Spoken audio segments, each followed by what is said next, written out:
하나님의 사랑이 있는 곳, 사랑과 마음 상담센터에서 보내드리는 이른 아침 햇살 받기 프로그램입니다.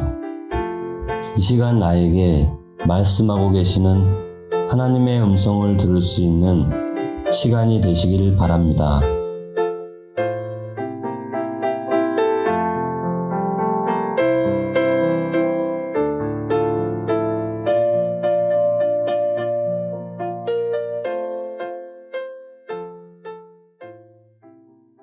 이른 아침 햇살 받기 시간입니다. 우리는 지금 용서에 대한 이야기를 나누고 있습니다. 주님께서는 주기도문에 대해서 말씀하시고 바로 이어서 용서에 대한 얘기를 하기 때문에 용서에 대한 얘기를 한번 살펴보고 있습니다. 주님은 너희가 사람의 잘못을 용서하면 너희 하늘 아버지께서도 너희 잘못을 용서하려니와 너희가 사람의 잘못을 용서하지 아니하면 너희 아버지께서도 너희 잘못을 용서하지 아니하시리라. 이렇게 말씀하셨습니다. 그리고 같은 의미로 너희가 각각 마음으로부터 형제를 용서하지 아니하면 나의 하늘 아버지께서도 너희에게 이와 같이 하시리라. 마태복음 18장 35절에서 이렇게 기록되어 있습니다. 주님은 복음 전함과 형제사랑 그리고 용서를 일직선상으로 연결하고 있습니다. 용서는 하나님과 인간과의 관계 정립에서 절대적으로 필요한 단 하나의 조건입니다. 나를 향한 하나님의 사랑은 나를 용서하심으로부터 시작됩니다. 나를 위한 하나님의 인자하심이 영원한 것, 즉 구원의 날까지 나의 그 어떠함에도 불구하고 변함없이 하나님의 용서가 오늘도 나에게 있다는 것은 오늘 하루를 살아가는 연약한 나에게는 하루를 믿음 안에서 살 소망과 용기를 줍니다. 주의 인자심으로 주께서 구속하신 백성을 인도하시되 주의 힘으로 그들을 주의 거룩한 처소에 들어가게 하시나이다. 가나안 땅으로 인도되어지는 출애굽한 이스라엘 백성들 그들에게 하시는 말씀입니다. 출애굽기 15장 13절입니다.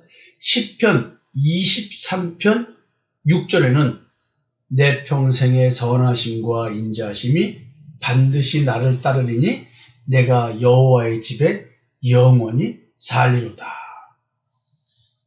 출애굽을 연계해서 주의 인자하심과 용서를 얘기하시면서 거룩한 처소, 즉 가나안 땅, 그 가나안 땅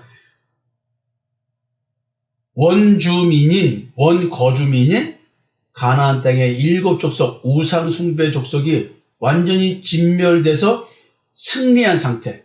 그래서 가나안 땅을 이스라엘 백성들이 차지한 상태. 그 상태를 안시라고 말하는데 그 상태를 주의 거룩한 처소라고 표현합니다. 거룩한 처소. 하나님께서 거하시는 묵으시는 집으로서의 거룩한 장소, 그것이 가나안 땅입니다. 하나님의 거룩한 처소, 하나님의 성전, 그게 누굽니까? 나지 않습니까? 우리지 않습니까? 여러분 각자 아닙니까? 그러니까 지금 이 이야기를 가만히 생각해 보시면 주님의 인자하심, 나를 향한 죄의 집에서 해방시켜 주시고 마귀사탄의 사망 권세에서 해방시켜 주시고 율법의 저주에서 해방시켜 주시는 이 주의 인자하심, 내 평생에 어제부터 오늘까지 그리고 내일까지도 늘 현재까지 오늘 이 순간까지 평생에 선하시고 인자하신 그 하나님, 나를 지금 그 오늘도 용서하심으로 말미암아 나를 주의 거룩한 처소가 되게 해주신 하나님. 야, 이래서 오늘도 하루를 믿음 안에서 살 소망과 용기가 있는 것이겠죠. 나는 십자가에서 확증된 하나님의 사랑을 받은 자인가? 이런 질문 스스로 해보셨습니까? 로마서 5장 8절을 보면요. 우리가 아직 죄인 되었을 때에 그리스도께서 우리를 위하여 죽으심으로 하나님께서 우리에 대한 자기의 사랑을 확증하셨느니라. 그래서 저는 이렇게 말을 바꿔서 얘기하죠. 십자가에서 확증된 우리를 향한 하나님의 사랑. 저는 이렇게 표현합니다. 그 말은 뭐냐면 하나님의 사랑, 나를 향한 하나님의 사랑은 예수 그리스도가 십자가에서 죽으시고 무덤에서 부활하시게 하신 것, 여기에 연합된 것이 나 자신이기 때문에 하나님께서 나를 사랑하신다 할 때는 나를 십자가에서 죽으시고 그리고 무덤에서 부활하게 하시는 것입니다. 그러니까 십자가에서 죽는다는 말, 옛사람을 십자가에 못 박아 죽이고 육체와 함께 정과 욕심을 십자가에 못 박아 죽이고, 이런 말의 실제를 예수의 피뿌리, 마음에 예수의 피가 뿌려지고 내 양심이 악하다는 깨달아서 악한 양심에서 벗어나는 것, 악한 양심을 깨끗하게 하는 것, 이 실체가 뭔지를 체험되지 않는 자들, 말씀만 지식으로 아는 사람은 거짓된 신앙입니다. 하나님은 반드시 여기까지 우리의 깨달음을 인도하십니다.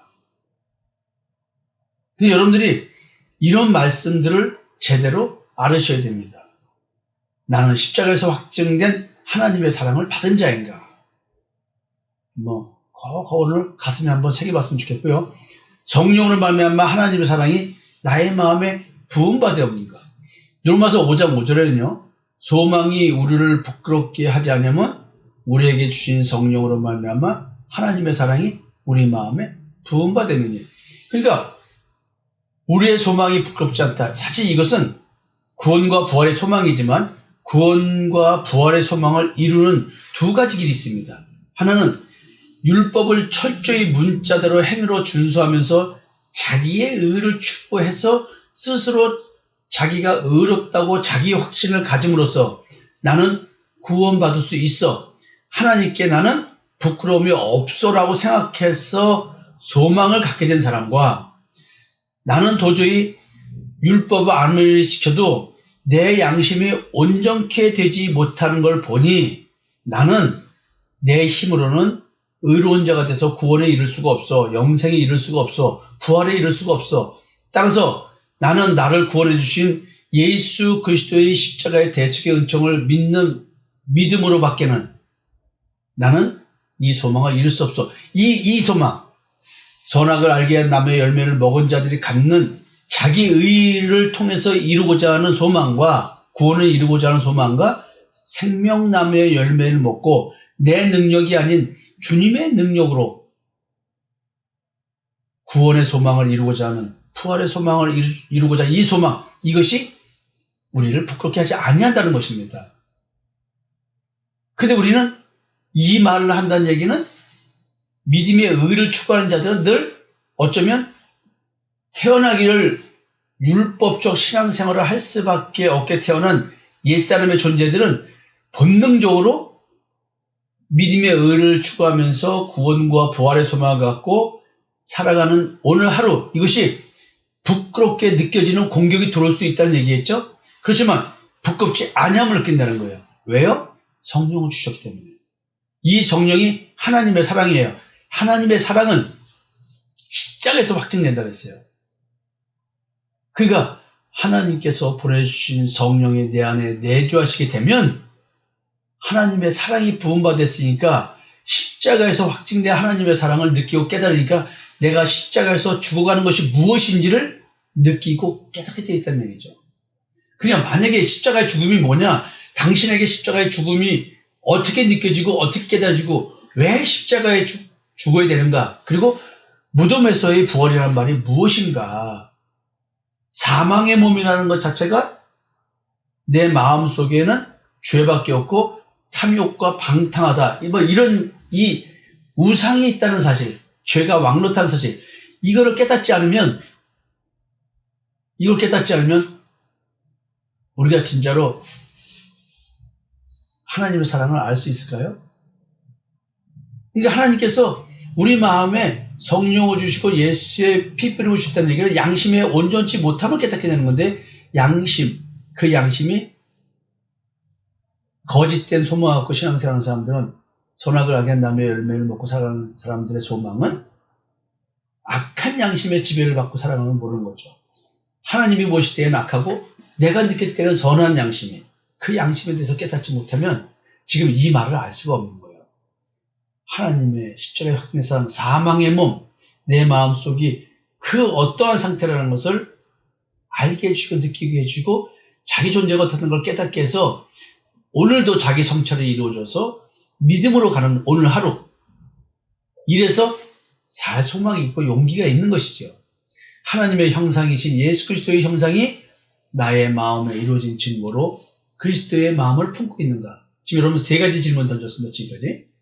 자, 그러면 고린도서 4장 4절인데요. 그 중에 이 세상의 신이 믿지 아니하는 자들의 마음을 혼미하게 하여 그리스도의 영광의 복음의 광채가 비치지 못하게 하느니 그리스도는 하나님의 형상입니다.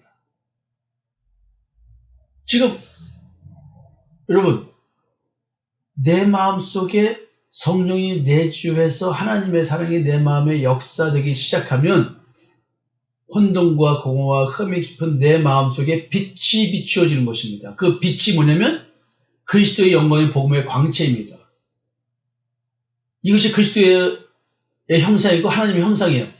우리는 하나님의 형상으로 지음받는다죠. 따라서 내 마음속에 그리스도의 영광의 복음의 광채가 비쳐서 그리스도의 형상이 이루어져 가는 오늘이 되어야 된다는 거예요. 이게 새로운 피조물입니다.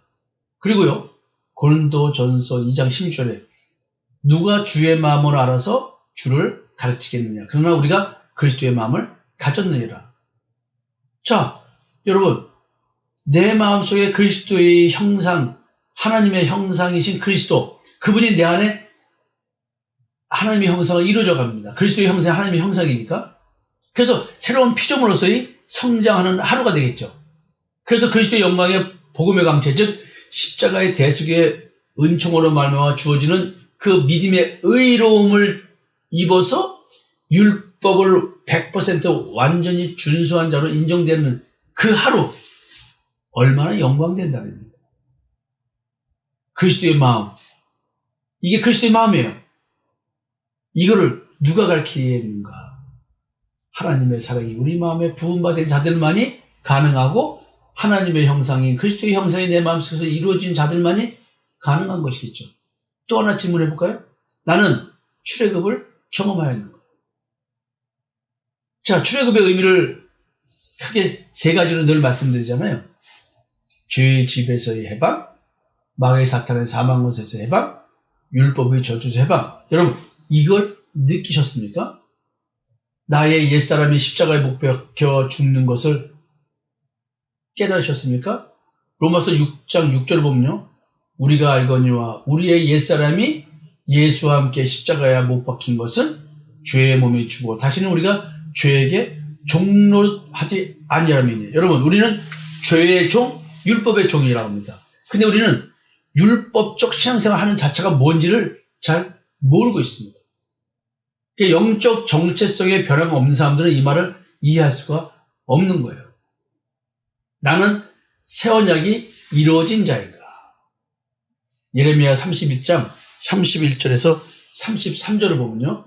여호와의 말씀이니라. 보라, 나는 이르리니 내가 이스라엘 집과 유다 집에 새 언약을 맺으리라. 이 언약은 내가 그들의 조상들의 손을 잡고 애굽 땅에서 인도하여 내던 날에 맺은 것과 같지 않을 것은 내가 그들의 남편이 되었을 때 그들이 내 언약을 깨뜨렸습니다.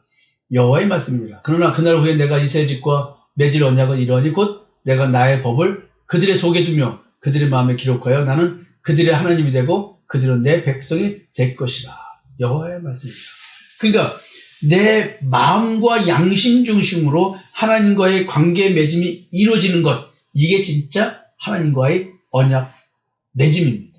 이것이 이루어지는 거겠죠. 나의 마음에 이루어진 이런 증거가 나로 하여금 십자가의 증인으로 살지 않으면 안 되게 하는 거거든요. 성경 구절 많이 말씀드렸는데 평상시 이 말씀들을 많이 드려서 여러분들에게 느낌으로 와 닿았으면, 그리고 그 느낌이 내 입을 통해서 언어로 표현되는 그런 역사가 있었으면 좋겠습니다. 오늘은 여기까지 하고요. 다음에 이어서 계속 말씀을 나누도록 하겠습니다. 감사합니다.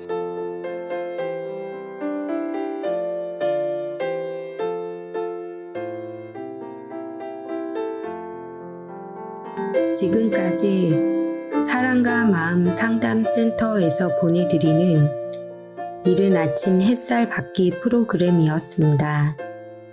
오늘도 말씀을 통해 자기 성찰이 이루어지는 여러분이 되시기를 기도합니다.